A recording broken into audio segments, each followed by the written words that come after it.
Welcome everyone to our session today.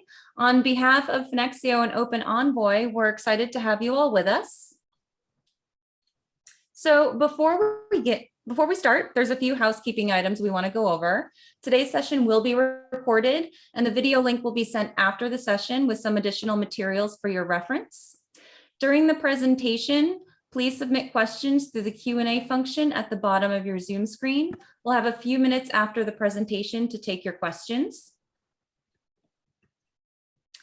And the subject of today's webinar is freeing your AP teams. So we'll be discussing the state of AP today, the typical challenges that are encountered, and the technology that is available to overcome these challenges. We'll also discuss the benefits and outcomes of AP automation and why winning finance leaders are choosing automation to achieve growth. So now I'd like to introduce today's speakers, Bill Fox and Matthew Tillman.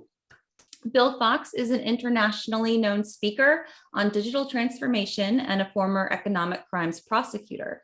As the Chief Commercial Officer at Finexio, he brings extensive payments, cybercrime, AI technology, and consulting experience to leading Finexio's business development and partnership teams. Matthew Tillman is the co-founder and CEO of OpenEnvoy and an investor in early stage companies. He spent the last 2 decades applying machine learning to finance, advertising, and logistics for some of the world's largest brands. Gentlemen, take it away. It's good to be here. Thank you, Megan. Matt, really looking forward to this discussion, and I want to thank everybody who has tuned in today. And we kind of want to set the stage here around, what we're going to be talking about today and where we've been in payments and where we're going in payments and where Finexio and OpenEnvoy are leading the way. OpenEnvoy, and Matt will go into this in more detail as we go through this webinar, but really deals with everything up to the okay to pay. So that whole first function where you're getting to where now you know who you want to pay, when, how. Finexio deals with from that okay to pay, we're going to handle all those payments and everything that has to do with actually the payments and the enablement on the other end. And what's happening in this space is that we're moving from a current state or a then state, where we still find in talking to many customers, the current state of payments being made manually through banks and these sort of time-consuming, antiquated ways. And COVID really kind of framed this out and shined a light on this. These manual paper-based processes where you had, I'm going to send somebody into the office once a week, and they're going to try to get all the invoices, and then they're going to send checks over to the CFO, and he's going to sign them and FedEx them back, and then I'm going to take them to the post office. And people were sort of understood how antiquated this process is. And where we want to get to is the automation and digitization of most of these processes. And it's not simply a matter of taking manual processes and digitizing them. It also has a number of other benefits around fraud and compliance and reduction of people doing different kinds of tasks. And we'll talk a lot about this. So Matt, you want to talk a little bit about this kind of frame out of what we're going to be going into deeper today? Yeah, I think, thank you, Paul. I think that the funny thing about this space is that it's been around for a while. AP automation has been a concept for a while. Payments have been a concept for a while, and remittance. And the challenges that customers are facing are still sort of the same old challenges, same old pain points. And I think we're going to go into that today, kind of why that is. But what you notice, and the reason companies like ours exist, is because we see an opportunity where the bar has been set so low in this space by vendors, and the customers really feel that as a pain point. They're still processing in the same way they always have. And so, manual paper-based payments, rekeying, manually coding information into an ERP, classifying expenses, et cetera. And it is really amazing how this has still sort of been a problem. And finally, new technology like ours, like yours, has started to take that and say, okay, well, there's a very different way of processing these payments. There's a very different way of automating these systems going forward with modern technology. And so, yeah, just really excited to see that there's such an adoption in the industry, obviously across our customers for this automation.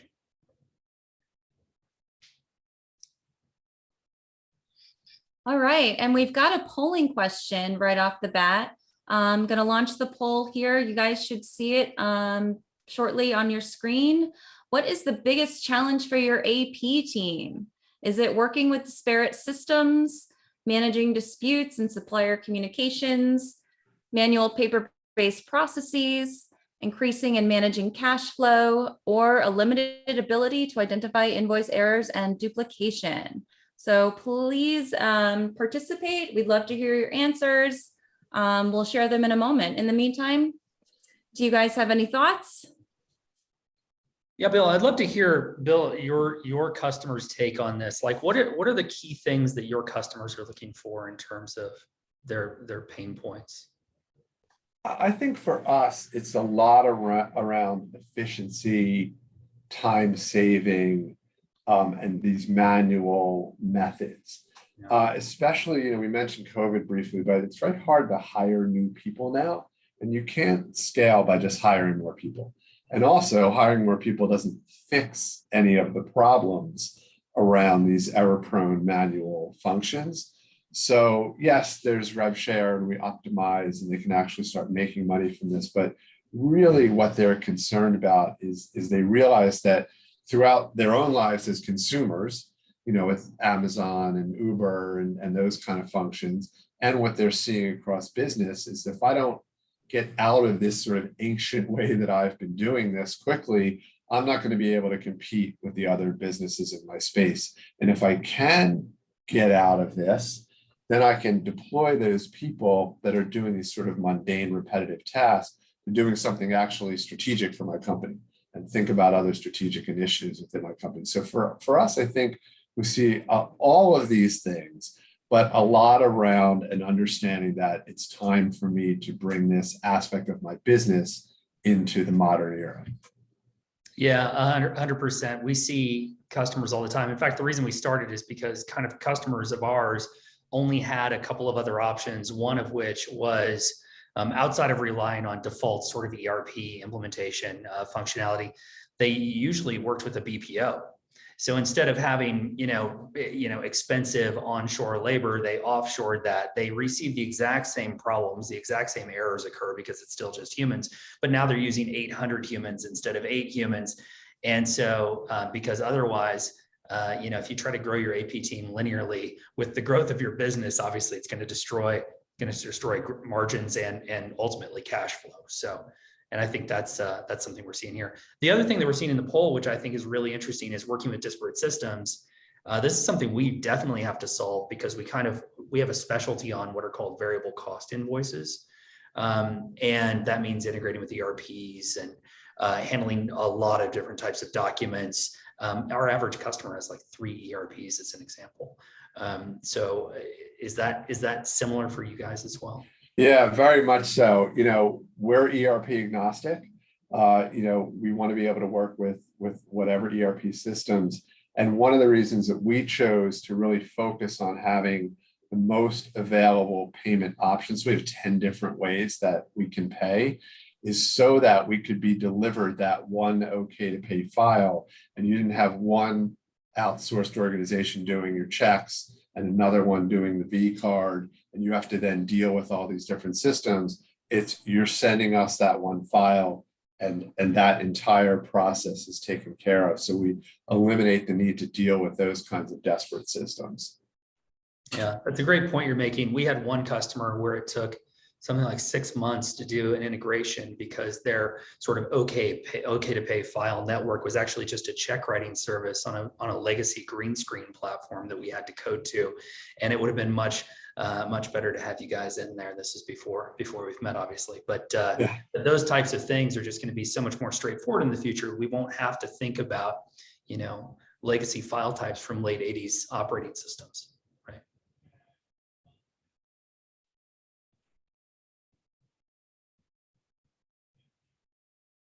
All right, So- moving. Oh, go, I'm sorry. Go ahead, Megan. Nope, Bill, the floor is yours. Okay, so yeah, it just jumped out at me that we were just kind of talking about this around the great resignation and the difficulty in hiring people these days. And this sort of mandate across the board in business to do more with less. The competitive landscape is so rough now that organizations are trying to find ways to focus more on strategic initiatives, customer-facing initiatives, delighting customers, things like that. And the more that you can eliminate some of these backroom, manual, error-prone processes, then you can really focus on those digital transformation initiatives. And one of the things I really like about being at Finexio, and I'm sure the same is true for OpenEnvoy, I've been working in digital transformation quite extensively the last 15 years, a lot around AI and database and data integration and things. And this kind of digital transformation can have an effect in weeks. We can really literally change this function in a business in weeks. And I was just talking to a friend of mine, and when I was telling him this first statistic about that 80% of payments are still made by check, or about $12 trillion worth in the United States, he just was like, well, I thought nobody did that anymore. But actually, almost everybody still does that. Yeah. So there's just a tremendous opportunity. You said the bar is so low that you can really transform this function of business in a matter of a month. Our first customer sent us a check for the AP automation solution that they purchased. And it was that moment that I said, guys, it could be even better than this. And I think they didn't realize how fast, to your point, that transition can actually occur. Because I think people are used to buying, enterprise software, a couple $1 million from, the big brands that we all know, and waiting 18 months to deploy software they know they're never going to love. Right. I mean, that's the real challenge with this particular space. We had a customer, two customer examples. One's great. On another call, one of our customers said, I said, well, like, what's the outcome for you? Like the ROI was great, calculated really nicely, et cetera. But she said, honestly, I just enjoy my job now. And that was like the best sort of response you can have as certainly as a founder of a company to hear that. But that's really what we're talking about here. We're talking about people are resigning because they don't want to copy and paste data from spreadsheets to spreadsheets anymore, or rekey data. It's not necessary. They know that's not value add, and they don't want to do it any longer. And so I think we're starting to see a lot of that. Another customer opportunity called last week, and he just said, he started off the call with, we just lost our controller and we just lost our head of AP. They just don't want to do this work anymore. And I think that's, and then in the scaling, we had a customer conversation, a construction company, and they build these stores, and the stores that they build told them, well, we're going to build 500 locations over the next 5 years. And there's 4 people in the AP department. And her thing was, wow, so I could do that without hiring any more people. This is going to save me enough time and manual effort when I get out of this whole check writing business and this manual processes business, with these same 4 people that know the business really well, know what we want to do, know what our strategic initiatives are. They're going to be able to scale this business with me. Yeah, without working 90 hours a week, which is what actually happens right now, right? They just have to work more hours. Yeah, so what is this? We're kind of alluded to this future of work for finance, and we've talked a little about what it looks like now and this transition we're going through. So one is this remote enabled piece, and we've talked about how COVID accelerated this. But I think also on the business side, a lot of businesses realized that, oh, we had 100 offices across the United States. We worked remotely really successfully last year with them all being closed. So yeah, we want to get people together, and that's important, but maybe we only need 10. So to be able to enable that remote business model that now is never going to completely go away is something you can do with automation. It's highly scalable. Obviously, it's not a formula where like, well, if we want to grow 100%, I have to hire X many people. It's what can I automate? What systems can I bring in to help me do this without having to train and hire all these people and do all that. And then obviously I talked a little bit about the competitive landscape and strategic initiatives, and to be able to think about your business, your finances, your supply chain in a strategic way, and get the analytics and the insight and the transparency into that whole ecosystem of your company to make strategic decisions. And then to know that those suppliers out there are being supported, they're being enabled. They can go into the portal instead of having to call you and somehow wait for somebody to answer and look up your stuff. They can just go right in the portal and see where my payment is and when it's coming and what form it's in. So this really, this statement at the bottom, just can't do this with people. It has to be done with automation. Yeah, 100%. And a lot of customers that we talk to initially, they're concerned about the fact that they are remote teams now, and onboarding historically has been large project management teams from a systems integrator coming in and spending, 150, 200 grand a month to actually implement these sorts of tools that we're talking about now. And that's just not the way this type of technology works any longer. Our customers were remote the minute we met them because we started in the middle of COVID in 2020. And so we went from 0 to 15 billion in spend under management in 18 months because these teams were remote, because these teams needed to learn how to rely on standardized, consistent communication mechanisms. And it actually worked smashingly well for us and for our customers. In fact, one of our customers, their CFO, said, I don't think we could have done this in the way that we used to do things. We couldn't have deployed it this quickly because we were so conditioned to that 6, 9, 12-month deployment cycle that you get with large ERP packages. So the technology has completely changed our ability to adapt to this new reality. Yeah, absolutely. So, we've kind of alluded to some of this stuff, but we'll go into it in a little more detail. So, your AP team, without what we're talking about here, sort of the status quo now, you're printing and signing these checks, you're doing all this stuff manually. You have generally low quality data. And this is something that we see, we get sent these pay files, and a lot of work sometimes needs to be done on them so that they can be digitized, and suppliers are calling all the time. There's errors and duplicate invoices, and Matt, you can talk more about that and managing those disputes, managing refunds and resends. And then this just, the invoice auditing stage, and Matt, you can talk about that. And when you can get out of that, especially, and I had a meeting yesterday with the CFO of a fairly large company, and she was very interested in what we're talking about today, this sort of OpenEnvoy Finexio combination. She wanted the whole thing automated at once. She was like, I get what you guys are doing, that's amazing, but I also want the invoice side. I want the part up to the okay to pay.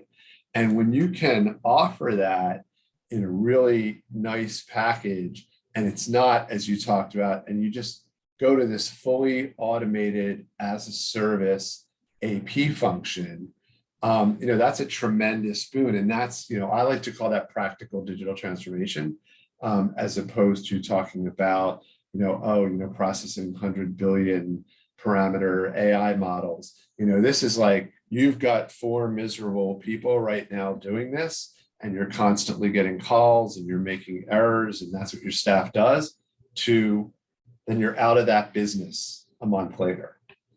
Yeah. Well, it used to be the case that you couldn't pick best of breed solutions because 1, they didn't work together properly. 2, the large vendors were just, sort of that classic one throat to choke mentality. And the reality is you don't have to do digital transformation like that at all any longer. I mean, we named our company OpenEnvoy specifically because we wanted to work with payment networks. We're not payment network specialists. We're not payment specialists. We wanted to nail the digitization problem, clear through the audit problem, the audit functionality, and that's classically called combination of matching and audit. And now you can afford to, as a CFO, be nimble with your vendor selection. Whereas in the past, you really were penalized for being nimble with your vendor selection, because that usually meant a lot of professional services fees were going to come down the pipe if you were trying to be too nimble. And now you simply don't have those same conditions. That market doesn't exist in the same way anymore. So companies like ours can very easily tie into a Finexio. And that partnership means that you get everything is now digitized. So your vendor data is correct, right? Your VMF is correct, which means payments are more streamlined. There's less payment risk. So it actually affects the entire process is incredibly easy to implement and produces that work efficiency that you're looking for, which is, 84% of your staff's time that's a big number. And we're going to talk a little bit about more ROI a little bit later, but I think people don't realize just how fast these things are to implement. And when you mentioned duplicate, invoices and things like that, I can't tell you how many times we have a conversation with a customer where they say, can you process more than one invoice if there's more than one invoice attached to the email? Now, the fact that they're asking that does not mean they're unintelligent. It means they've been conditioned by this industry that, I'm sorry, the best we can do is one invoice per email, which is the most ridiculous concept as a technologist. We're just like, no, I can intelligently process invoices of multiple types within the same document. I can search against a database of previous invoices that were submitted to prevent duplicate payments from ever being submitted to, a payment network like Finexio. And so it's just one of those things that you almost have to unwind the history of poor implementations, which last 18 months, right? And now we're talking to customers and they realize they can be onboarded within a week, within an exceptionally fast period of time, and start to generate that ROI. So this is a complete game changer, the way that we're connecting with. Yeah, that really resonates with this sort of unwinding of expectations that have been built in by the big traditional vendors. One of our customers a couple months ago asked, well, do you work well with this ERP system?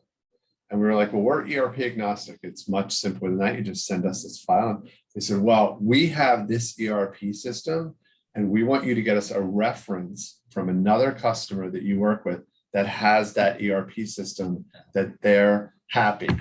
And so they were not taking the answer that we're ERP agnostic and we can work with any ERP. They were so ingrained in this, well, we have this ERP and everything has to be integrated into it or it's not going to work. And of course, we got them the reference and now they're a customer and everything's fine. But it was a really interesting conversation because they were not going for the answer, we're out of that era where everything has to be tied into that. They still wanted that. We have one customer of ours owns an ERP, a very famous top 8 ERP. And they were looking at us, and they actually have 3 ERP solutions that they use in-house, but they actually own one as a company. And they were looking at our solution and said, oh, you're actually you're going to make our ERP pleasant to work with. And that's sort of that moment where customers look at it and say, oh, I just don't need to use this sort of kludgy workflow that's been around since the mid 90s. Right. And to your point, your point is don't use it at all. Just export the entire file. We'll take the OK to pay file and we will execute against it. You don't need to worry about, format or anything else like that, which I think is a really powerful story from a payments perspective. Yeah. So we'll now sort of go a little bit deeper into a few of these sort of specific ROIs around time and cost savings, around, kind of delighting the vendors and having that fully managed, outsourced managed, and then stronger protection from fraud as well. Yeah, well, go ahead. Yeah, I was just going to take this one just because this is almost 100% of our focus as a company, right? It's the traditional standard operating procedure today is get invoices. If they check within a tolerance, spot check as many of them as you possibly can. Not going to be anywhere near 100%, no matter how many times people say that, and just get them out the door and get them paid. And then if we notice that there was a discrepancy that should have been captured on a larger invoice, variable cost invoices usually is where that happens. So things like media, freight, things like that. There's a clawback period, and the clawback period 6 to 9 months. Forget about just the operational efficiency on that, which is a nightmare for both parties. You guys can speak to improving vendor relationships, obviously, because of that. But if you prevented it in the first place, immediate cash flow benefit, reduces your cost of capital, increases your cash flow, no dispute processes. Your payment network's happy, they've taken on less risk, obviously, et cetera. But I think these are the types of things that we're looking at, is how many hours can we remove from the process within an AP team? Yeah, and then, you know, from our side, what we see is we're getting this payment file that's clearly not optimized. So there hasn't been a whole lot of thought into what's the best way to pay these folks and what way would they be the happiest with in terms of their own cash flow, and how can we optimize that? So, you know, we have a team, supplier enablement, that is solely tasked with, you know, reaching out to those vendors and understanding, getting them to understand how they can switch over to an electronic payment, the benefits of that. And then on the customer side, for our customers, they can immensely decrease the time and the cost of doing the payment side of the business. And in fact, when you switch a check customer over to a V card, for instance, you know, we revenue share that back. So we can actually be going from cost savings to your AP department becomes a revenue generating part of the company. So, you know, and by doing what you're talking about, this very specific vendor and supplier enablement, not only are they all happier, but you start to actually see revenue from that part of the company and be able to get a much easier view into your supply chain finance and your cash flow, and be able to control that and use that strategically. So all these benefits, and, you know, some of them are listed out there, like extending BPO by 30 days and catching the invoice errors that you talked about. But all this together is just a huge transformation. And you know, some of why Finexio came into being and why Ernest founded the company, we worked together at a big healthcare payer, and we just found how janky the process was and how incredibly ripe it was for disruption. So the time and cost savings are kind of what we lead with, and they're just tremendous. So vendor relationship management, I alluded to this, and this is a big part of what we do. So what we'll do is when we get a large pay file, say you're paying 1,000 or 2,000 or 3,000, or in some cases 20,000 vendors, we're going to kind of segment that and understand who are getting really large payments, who are you paying really often, who are getting very small payments or are coming in and out and getting paid every few months. And then we can show that on a, you know, kind of a holistic dashboard, give you visibility into that and say, hey, these vendors we think should be getting a very white glove touch from you and us, saying, hey, we have this tremendous opportunity to offer you this digital payment, and this is the advantages to you. And let's set up a call and have a conversation about that.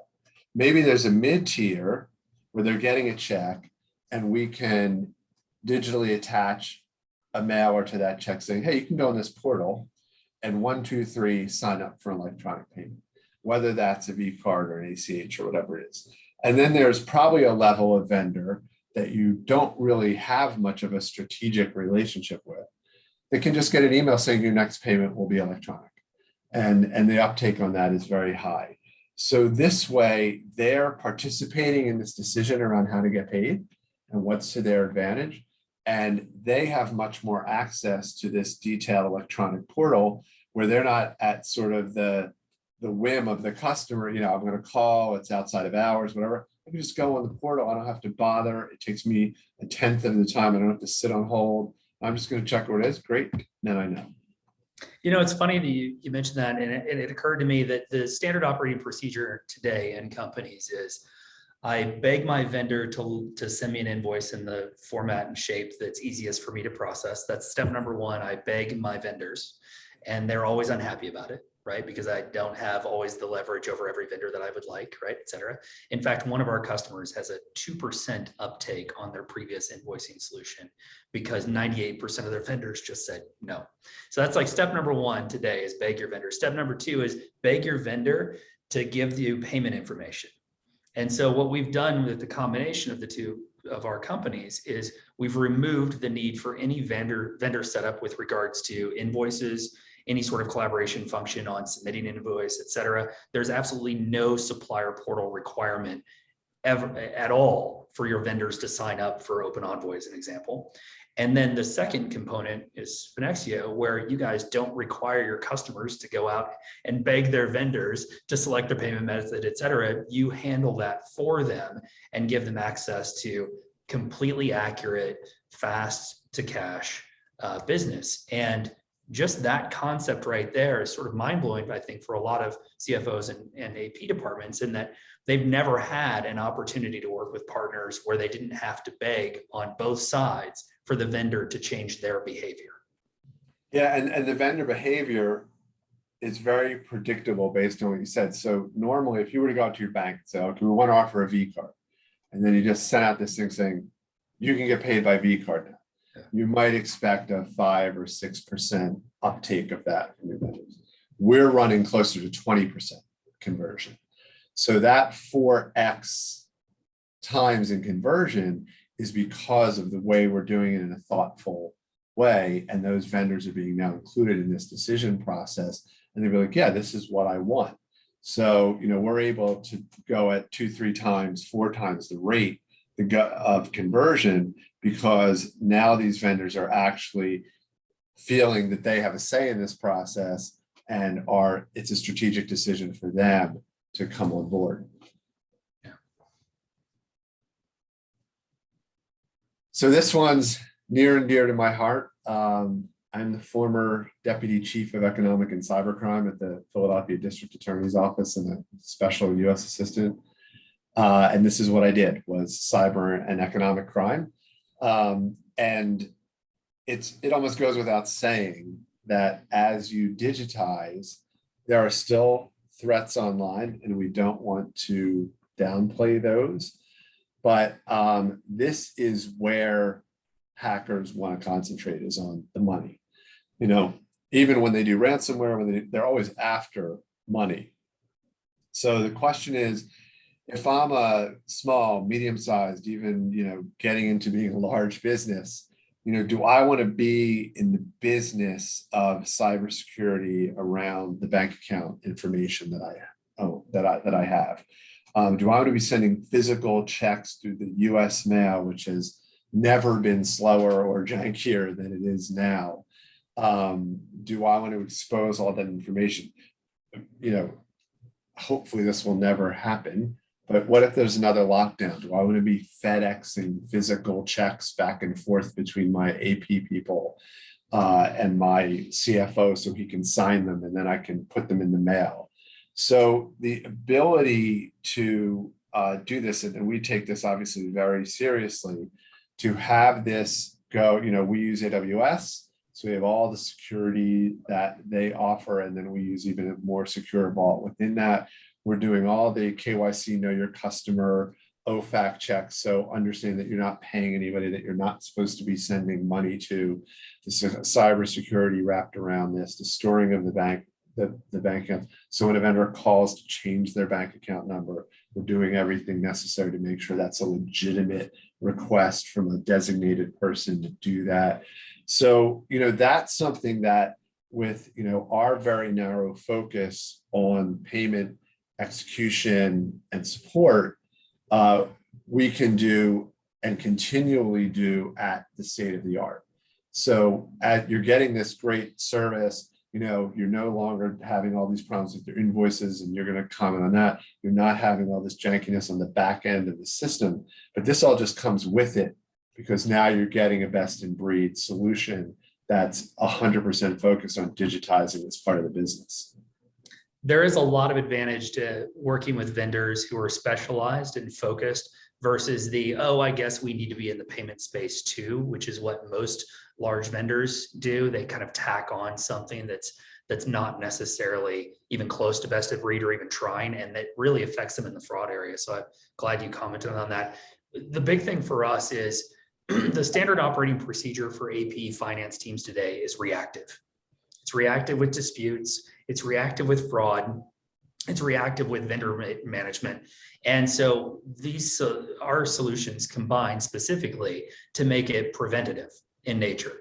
So you prevent fraud at the invoice coming in, you prevent payment fraud at the bank wire details and the ACH style, information and the wire information on the back end with Finexio, et cetera. You give customers the opportunity to pay with V-card, which is phenomenal in terms of security uptick. And so OpenEnvoy was actually named Gartner reference vendor for invoice automation. And that's because we protect against fraud in the beginning. It's not just intentional fraud, such as, like hackers want to submit fake invoices and things like that. We see a lot of unintentional fraud, which comes from the fact that when you're a large enterprise and you buy from a vendor, that vendor has many subcontractors. And those subcontractors bill that vendor in aggregate. And it's very difficult for your vendor to decipher which needs to come to you. And so a lot of times you see a lot of accessorial charges, surcharges, what some call them, that come through on an invoice. And if you looked at every invoice, you're going to find 36% of those invoices have errors. One of our customers, as an example, they had an error of $518,000 that they would not have found. And they've said this publicly, they would not have found without OpenEnvoy. And it's because we do things that are only really possible programmatically. Like a human, it's not really possible for humans at scale to automate the process of fraud detection. So you have to have a lot of technology around that, shape of the invoice, line item level detail, SKU information, currency fluctuations, all of those variable aspects really need to be understood really well in order to prevent against fraud in of the unintentional and intentional variety before it ever gets to okay to pay. And then at the okay to pay side, you have all sorts of other areas for fraud, like Bill mentioned. So all that's really, really, really critical. Yeah, and I think that to your point, it's interesting. I just was thinking about this. I think those large vendors that kind of tack on payments, they were aware of this vulnerability, which is why they're kind of running to us now to become the payment engine. So large procurement companies, even banks, are coming to us and saying, wow, we heard about this. We do payments, but not the way that you're doing them. So let's just make what you're doing our payment, our payment piece. And that gives them that whole sort of wrapped around as a service, including the cost savings and the fraud protections and all that since it's not their only business, they can't focus on in that way. That's right. All right, so we've got another polling question coming up. You're going to see it on your screens in just a moment. So please give us your answers. What is your top automation objective? Is it streamlining workflows, growth and scalability, managing cash flow or access to working capital, freeing up staff time, or enhancing spend visibility? So we'll leave this open for a couple of minutes. In the meantime, gentlemen, do you want to give us your thoughts on these top automation objectives? What's your prediction, Bill? It's so hard to predict because generally in every conversation that I have with a potential customer, these all come up. Yeah. But I do think that if I can pick two, I'm gonna do freeing up staff time and managing cash flow. Yeah, I think for us, we tend to see more free up staff time and streamline workflows as kind of something similar. Our customers are usually, one of our customers is 135 years old, as an example. And so, just streamlining any sort of workflow that's been around for the last probably 40 years is my take, is really valuable. Cash flow is the thing that people should get out of automation. In reality, you should get free cash flow. It should just make you money. A lot of vendors they haven't sold in that way because they were never sure. They had to sell database tables, right, for the most part in the industry. And so we've come along and we're very ROI driven as you guys are as well. And I think that's kind of a new thing for people to think about first versus the other way around. But I love how you guys do rev share on cards. That makes a ton of sense as well. Yeah. Okay, streamlining workflow was number one. So you got that one, but obviously the cash flow and freeing up the staff time were a tied for second and third. Yeah. So yeah, I mean, that's the beautiful thing about going into automation, especially with an end-to-end solution. To your point, like the cash flow should just come. You know, all this comes as a result of just turning on its head this old manual, broken process into a modern, digitized process that can actually delight a customer on the other end and, you know, eliminate a $500,000 inadvertent error that you wouldn't have caught. So, you know, really when customers are talking to vendors, they should be understanding, you know, this whole sort of range of benefits that come. If you're too focused on like, well, just what's my revenue share going to be? Or can I get rid of 2 FTEs in this department or what it is? You should be thinking about it as, this is a crucial part of my business and I'm really going to be able to transform it in a fairly straightforward, really quick way. Yeah. Okay, so I'll start out here. You know, most of the conversations that I have are with CFOs. You know, the CFO is banging on their door, telling them to fix these problems and wants to grow their businesses, scale their businesses, compete more effectively. And they know that this can happen and they're under pressure to do this. And, you know, the reason why they're working with us, and I think the statistic is very consistent with the poll result. I mean, time savings, efficiency, and task reprioritization is getting rid of an old workflow that's time inefficient, very janky, and all the tasks that your staff are doing are ones that they shouldn't have to do anymore. So that's really the bulk of it, is to be able to bring your AP team into the modern world, take away these repetitive, error-prone, fraud-prone tasks, and then, you know, move into starting to think about strategic initiatives and how you can compete and grow your business. Yeah, 100%. I mean, just 100% in alignment with this. It's one of those things where we end up talking a lot to somebody on the AP department who's just absolutely worked and just done with it, quite honestly. And usually they're the person that the CFO has relied upon for a good long while. And so by the time they give us a call, they're hands in the air, like, I give.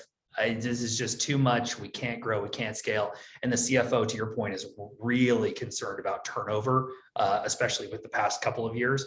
And so the conversations are usually, I mean, we don't have combative conversations. We have, here's how much we spend. How much do you think we can save? How much can you help? And it's just like, tell us, guide us. Like, how can we work in this new world? Because the big vendors, they're not helping. The big vendors are giving us big professional services contracts and tying us to monthly retention plans. And we don't have time for that, right? We need to save money and we need to make sure people don't quit, right? So yeah, complete agreement here. Yeah, a lot of the companies that we talk to, you know, they're large enough that the savings and the time savings can be tremendous for them. They're not quite big enough for, you know, a big bank to build them a custom solution from end to end. So the ability to participate in this digital transformation, even though they may only, you know, they're a middle market company, is you know, a tremendous boon. And you know, I think this statistic is just right in line with what we're talking about, which is everyone's thinking about this, and you know, way more than half of organizations are definitely focusing on going to a B2B vendor that can bring them into this modern world. Like you said, by the time they talk to us, you know, when we have these conversations and they say, oh, we have 50 million in AP and 98% of it is on check. And we start showing them the numbers and the time, you know, it almost seems like it's a magic trick. And we're like, nope, 6 weeks and you're all done. So this doesn't surprise me at all because it's very consistent with the conversations that we're having every day. Yeah, no, we ran into that at the very beginning. We ran into someone saying, oh, we check 100% of everything. And I asked, well, how much do you spend? How many invoices do you have? And how many people do you have? And I said, well, it's mathematically impossible. So we talked to the person responsible for checking, and she was like, I spot check like 1 or 2 a week. She was just like real straightforward about it. Totally threw in the towel, just like help us out, which is what we got to here, which is just what sort of ROI we're returning. I don't know if you want to talk to this first, and then I'll cover a couple of pieces for us. Yeah, I mean, I think the big ones for us are those first couple where it's 100% of the spend. You're getting out of, the first poll question I think was about the desperate systems. You don't have a V card with one vendor and then a check vendor and an ACH vendor. We're going to take 100% of that AP spend and optimize it and make it into a revenue generating function. And that's going to just free up a tremendous amount of time for your staff, depending on how much of the process is manual now and how many checks you're sending. I mean, it can be a tremendous amount of time. And then you can start digging into all these other levels of ROI and fraud reduction and, how happy your vendors are and vendor retention and staff retention and all that. But, these first couple, we sometimes have to talk about a couple of times before the customer's like, oh, you can really do that. Okay. You mean 100%. What about the wires? That too. What about the ACH plus? Those too. Yeah. So it's great. We ran into the, can you handle all of these formats? But really, can you handle all of these formats? We ran into that. And it was just very funny because I looked at them and I was like, well, what's your current solution? And they were like, well, we bought this OCR thing. And I was, as a computer vision person and a programmer as my background, I was like, oh no, that's why it's also disastrous. You've taken your AP team and you've now trained them to be test and training data experts in OCR tools. It's probably not the right scenario for you as a business. And so we go in and we target at least a 10x ROI. We achieved a 19x ROI in under 90 days for our first customer. So really aggressive in terms of ROI and spend. And that's real ROI, that's efficiency, that's actual cash dollars, that's cost of capital reductions, cash flow, because now when we submit to your payment network, the payment network isn't trying to figure out if all these payments are actually real and actually supposed to be paid and actually correct. And instead the payment network can, spend their time on high value things like getting your vendors into the system, getting your vendors with making sure your vendors have the way of interacting with you that they'd like. So I think that's really critical for us to focus on ROI. Yeah, I mean, when we tell customers that we've sent customers 6-figure checks from their AP function, that you have to really go into explaining that because it's just not the way they're used to thinking about it. Yeah, I love that. Yeah. All right. So thank you, Matt and Bill, for your insights today. Now we're going to open it up to the audience for some questions. Please submit them through the Q&A button on the bottom of your Zoom screen. Looks like we've got a couple in here, so I'll read them aloud. Okay, so we have one from an anonymous attendee. Says the poll question on workflow optimization versus cash flow made me realize that workflow is the pain that teams feel day in and day out. They are probably sheltered somewhat from the pain of cash flow because the company is using crutches like lines of credit. If I think about a world where these get taken away to the benefit of the broader business, how should I think about the impacts of restricted cash flow on my team's day-to-day pain? I think, Bill, this is actually better for you, but the only bit of context I'll add here is that most of the time AP is separate from treasury. And so they don't see the actual line item and how detrimental poor AP actually is to the cost of capital in the business and the cash flow. But Bill, I'd love to hear your take on that as well. Yeah, and I mean, we try to dig into these things with some specifics, but we also have supply chain finance and cash flow solutions. So as part of this whole service, we can also talk to these AP departments about the cash flow problems as well. So I think that's a really good observation that, there's a relationship between these two things and it's not maybe a one-to-one. But as as looking to be the single source outsourced AP payment solution, we also do address those issues around cash flow, and we're happy to have those conversations.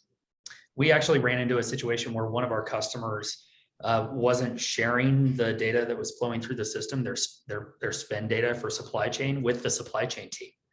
And so we've made it very easy to do in our platform. Like literally, if you can share a Facebook post, you can do that, the same sort of process inside of OpenEnvoy.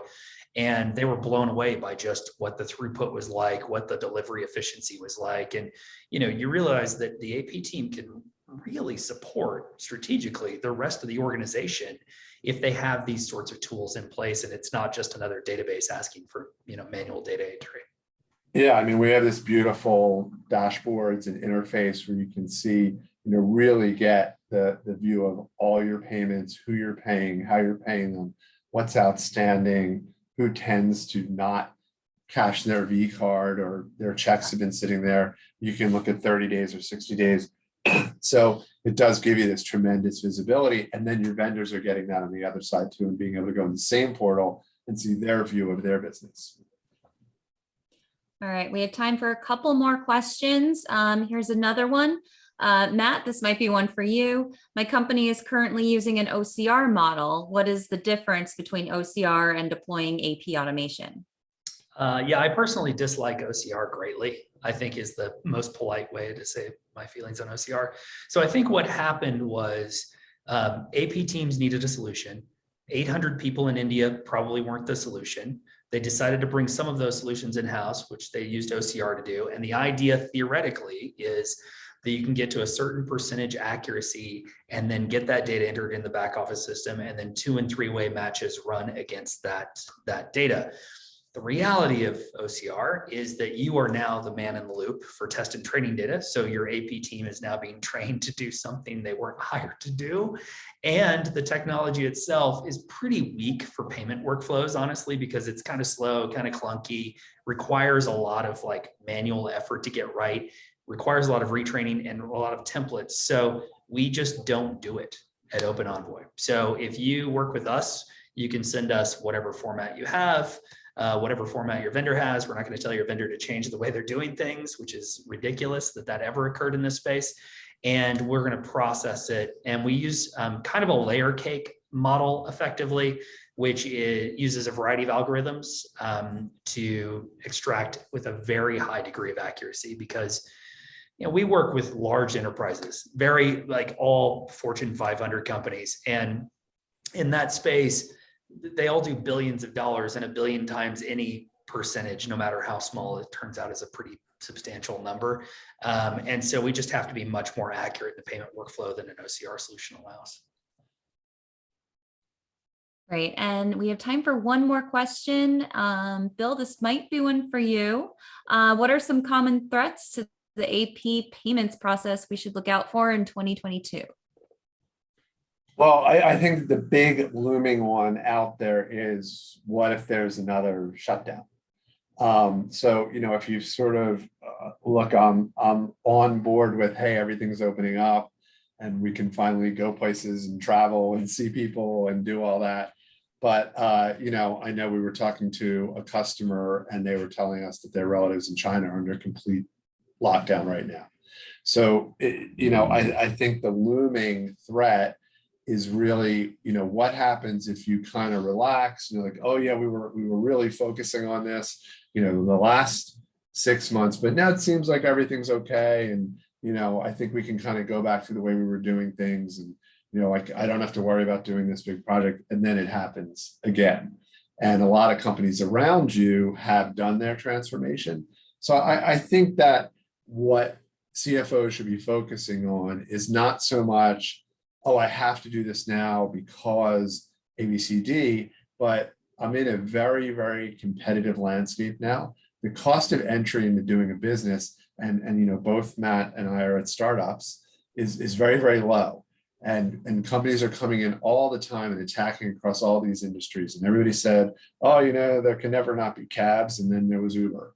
And, virtually every major retailer in the country was killed by Amazon. So slowing down on these initiatives because we're coming out of the pandemic is a really bad idea. So I think that's the real threat, is inertia, well, I'm getting by with what I'm doing, and it seems like things are normalizing a little, so I'm just going to ride this out another couple of years before I address it. I think that's the big threat. I mean, obviously the cyber is out there and you have to think about that. And that's not something for a medium-sized company to take on themselves, et cetera, et cetera. But I think it's sort of that really you're fighting against the inertia of like relaxing again and not doing it, and then really getting hit if something happens. Great. And I believe that is our program for today.